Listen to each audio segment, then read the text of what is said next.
Oh my god, bro. We're doing this again during September 23rd and 24th, depending on how long you were awake, if you were asleep, whatever. Yakuza fans were greeted to RGG Summit, or as I like to call it, Yakuza fans 9/11.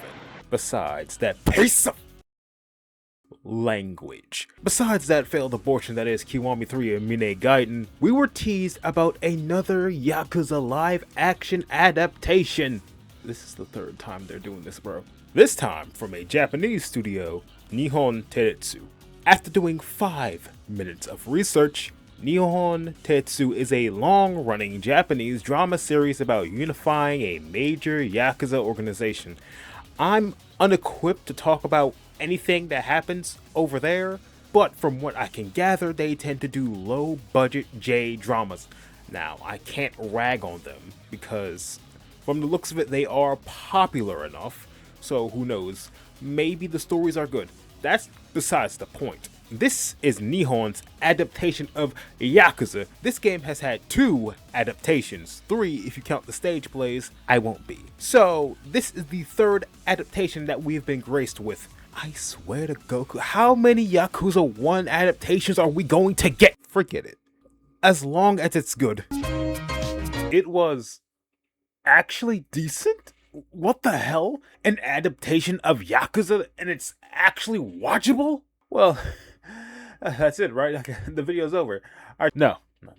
It has its flaws. It's not perfect. So let's see what they did right and wrong.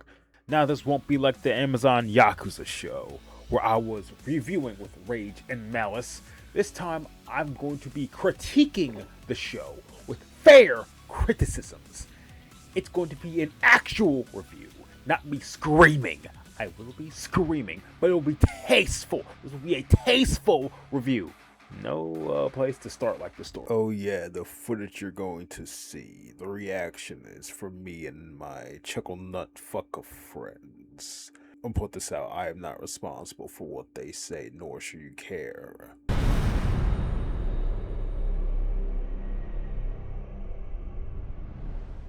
Now, obviously, it's another retelling of Yakuza 1. No real introduction is needed. However, this show does something a little interesting. I wish more Yakuza adaptations that are good did something like this. You see, there's a scene where Sohi Dojima is knocking back some drinks, like heavy. This nigga has Parkinson's, it's shaking too much. Here, he is sulking that Kiryu and Kazuma are getting ahead of him. So, Kiryu will be able to start his own family, leaving old man Dojima in the dust. A previous legend stuck in his glory days is annoyed and enraged that his own captain will overtake him. This is something new and adds an interesting spin on Dojima's character. In Yakuza 1, we all know he kidnaps Yumi to try to assault her, and he got killed for it. This show elaborates on the concept even further and tells us what led to that moment that changed everyone's lives. This is good. I like this. It's giving us more story. If only the rest of the series did that. Which brings me to this gigantic flaw with this adaptation. For those who don't know, this miniseries was announced alongside Abortion Kiwami 3. This was their way to tie in Nihon with AIDS Wami 3. That way you'll know the story of both Yakuza 1 and 2 without having to play the games. Like this fandom doesn't have enough trouble with LARPers to begin with. Okay, look, I'll say this in case people don't Yakuza 1 is an 18-hour game. Yakuza 2 is a 19-hour game. How do you combine 37 hours of story into a 3-episode series with every episode being an hour long? Oh, that's easy. Cut shit. Oh, cut this, cut that. You get circumcised, and you get circumcised. This is the biggest flaw, the fatal flaw in this series. They're trying to tell 2 stories at once, and instead of feeling like, I don't know, natural, it feels like a mishmash of 2 different plots that they don't even bother to explain any of it. They don't bother at all. This is how bad it is. You remember the Yakuza's wife sub-story in Yakuza 1? Where Yayo wanted Kiryu dead for killing Dojima?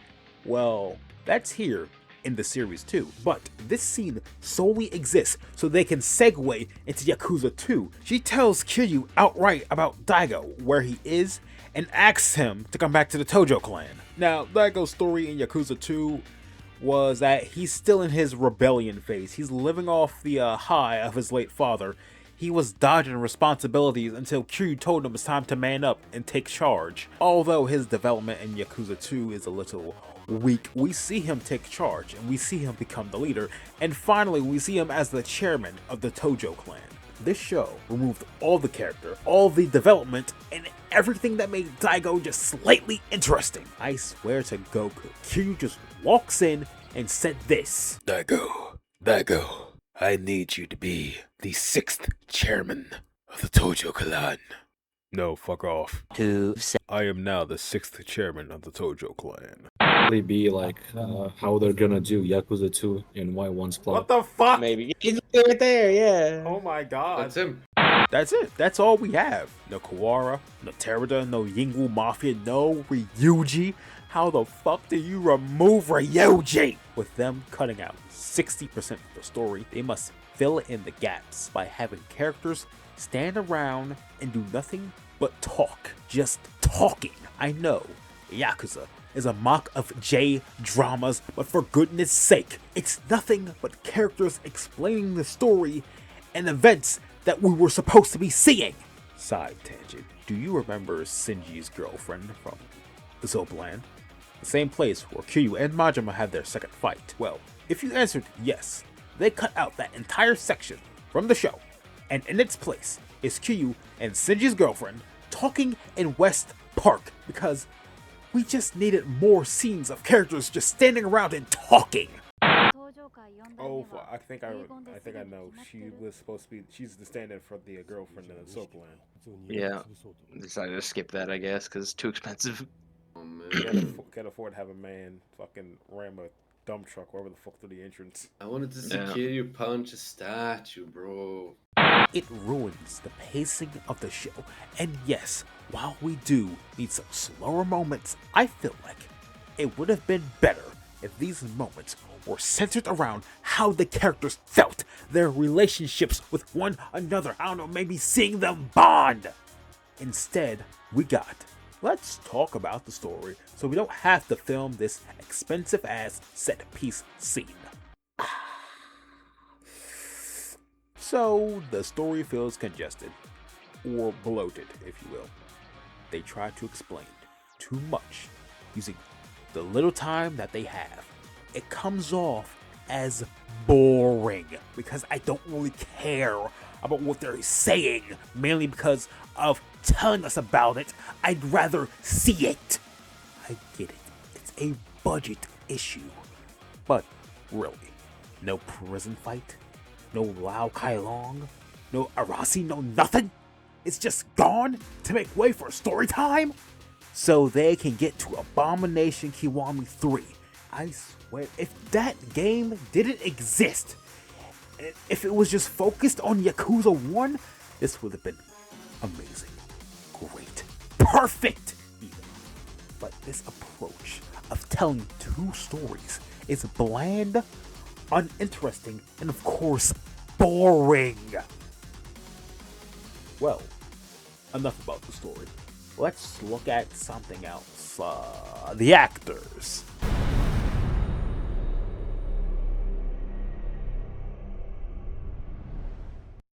Now, I'm not going to sit here and rain hellfire because this character doesn't look like this character.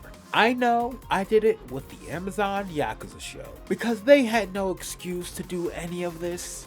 Now, the thing with Nihon, right, they usually rely on actors from their own show to portray the following characters here. So I'll be fair. Firstly, Majima, not bad. I feel like with all these adaptations, it's hard to mess up Majima. Although some of these actors don't look the part, like Nishikiyama's actor being a little on the plus side, I must give props because his acting was on point. Wait, is Nishiki real Nishiki? No, it's the actor, but his job at trying to replicate is fucking amazing. There were moments where he was talking, and I swear, if you blindfolded him and said that Kazuhiro was talking as Nishiki, I would have believed you. He doesn't look the part, no. But man, is he just dedicated to that role. Now, Kazuma Kiryu is played by Morimiya Yasukaze.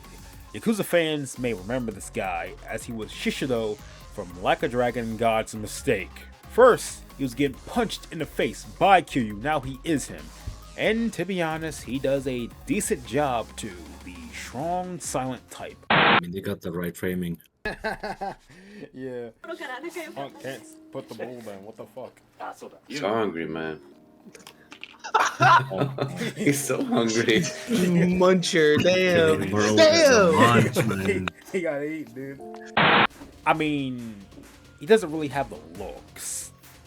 But other than that, it's not bad. I quite like it. While there's some good choices, there are others that leave a lot to be desired.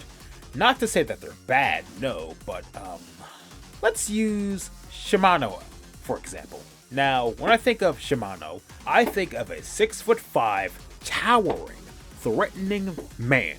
Someone who's loud, provocative, abrasive, and who could forget arrogant. I don't get the same feeling with this guy who's portraying him. He's a little too short. It's like he's going to tell you to put your shopping cart back in the cart rack. He's not really that Shimano level of threatening. While, yes, he doesn't look the part, again, the acting gives off that same energy. Okay,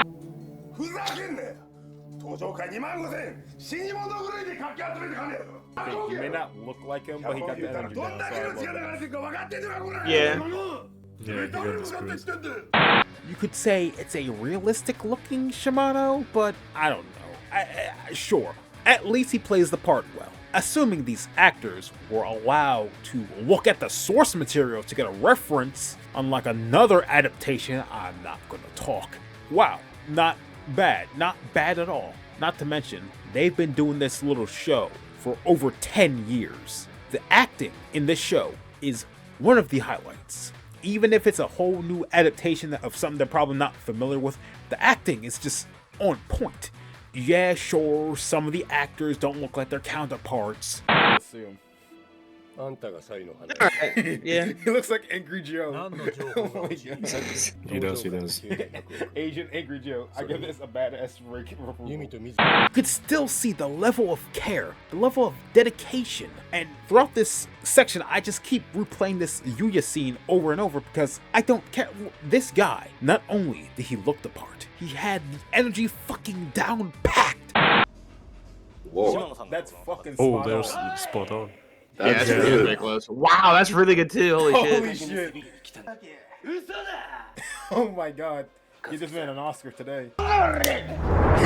And the worst part is, he was only in one episode, but he showed up and he showed off. And I respect his ass for it. Not much I can really say. Like, it's some good acting and sometimes good actors. Well, I talked about the story. I talked about the acting.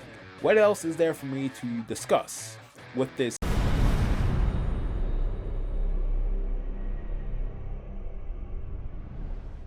Of course.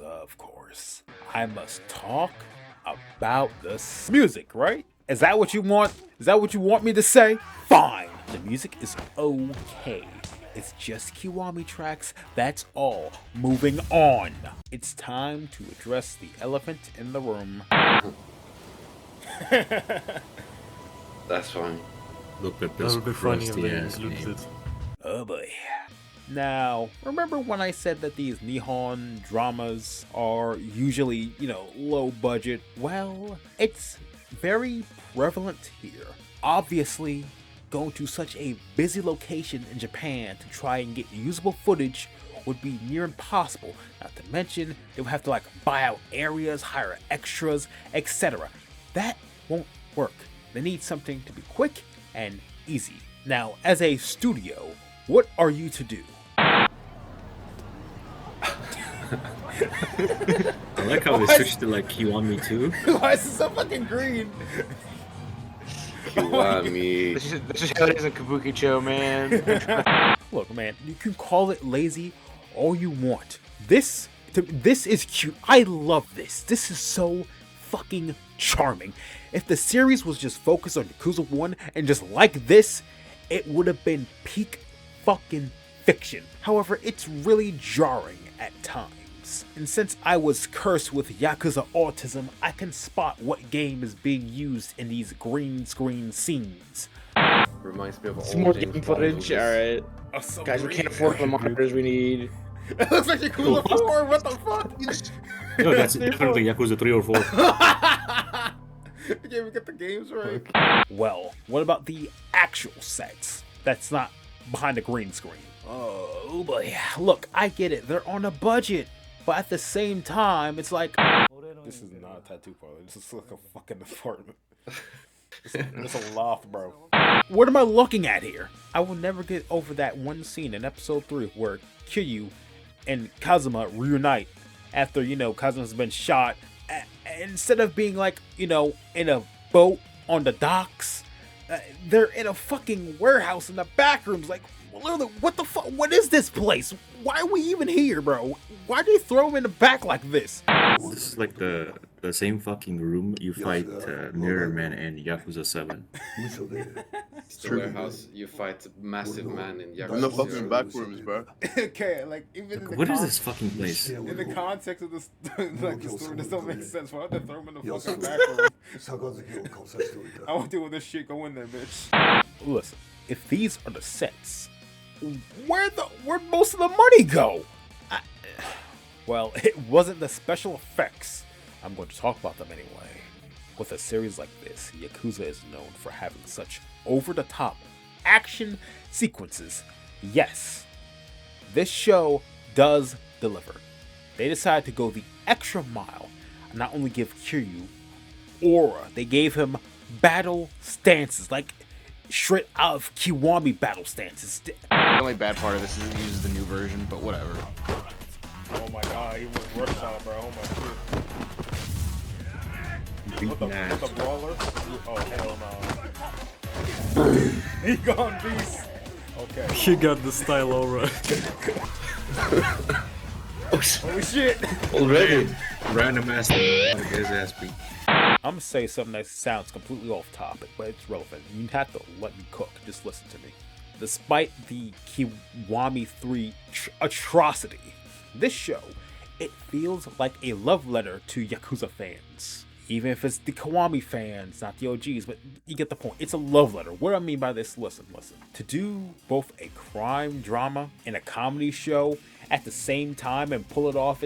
Okay, what am I talking about? Let me explain for real this time. So, with episode 1, after Kiryu gets out of prison, we're greeted with Kiwami footage, specifically from Kiwami 2. It is very green. And again, the legend himself, Bob, 宇都宮 shows up out of nowhere for no reason. And not to mention this little interaction with the napkin saleswoman. It looks like it's something ripped straight from the game, text box and all. What I'm saying is all this happens once, one time. It's never explained, elaborated on. It's just here and it's there. And it's just, listen, I get this show. It was supposed to be a way to bridge the gap between 1, 2, for Midwami 3.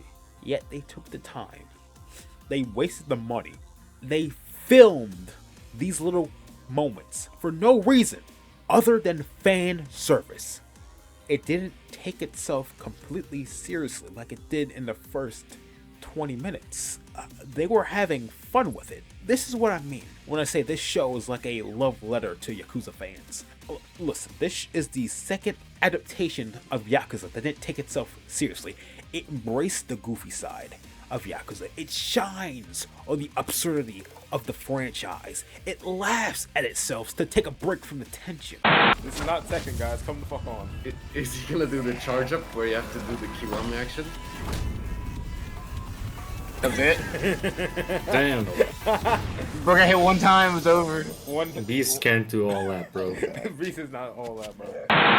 It's like they wanted to do more of these little moments within the show.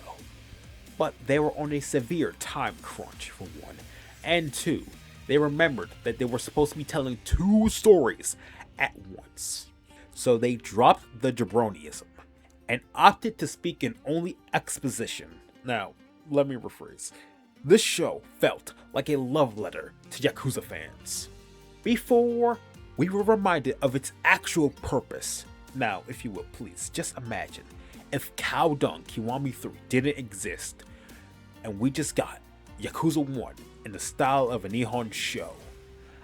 Yeah, I get it. Some scenes, some parts, moments, it would have been cut out for budgetary reasons. At the same time, we could have gotten more added story. We could have gotten more moments like episode 1, more fights with other characters. Like, this had the potential to be soulful, but it falls flat 2 episodes in, and it's very, very disappointing. So with all this in mind, and with all we looked at, what's the verdict of this show?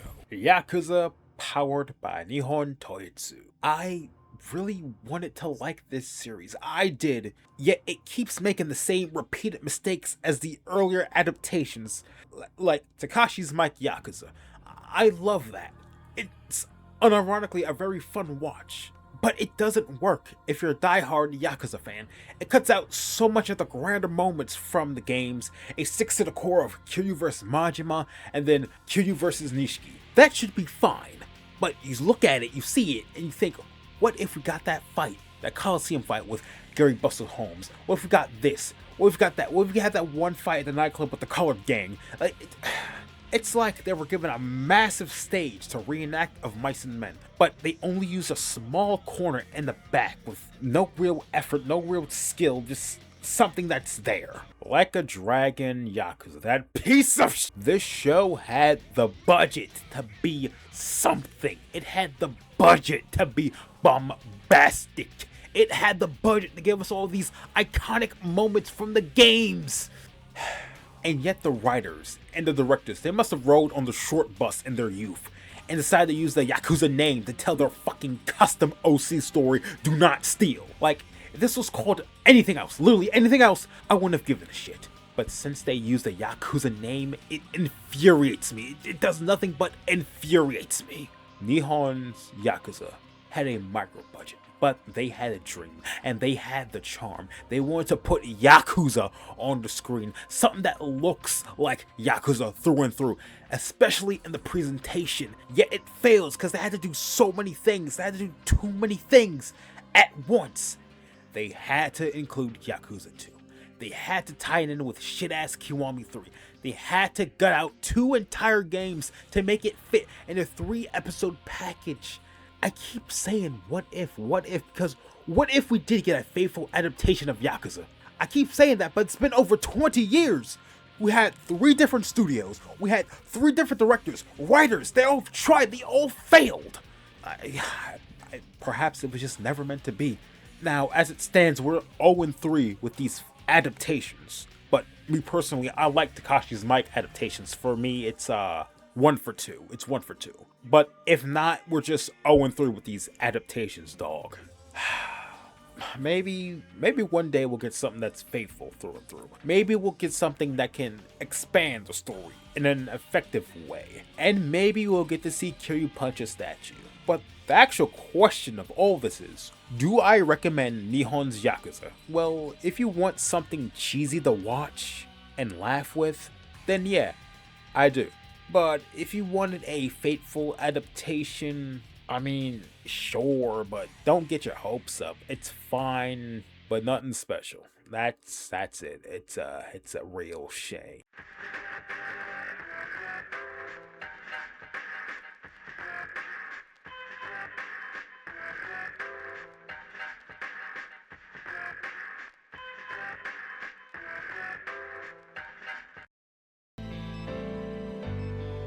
Yeah, that's how it works.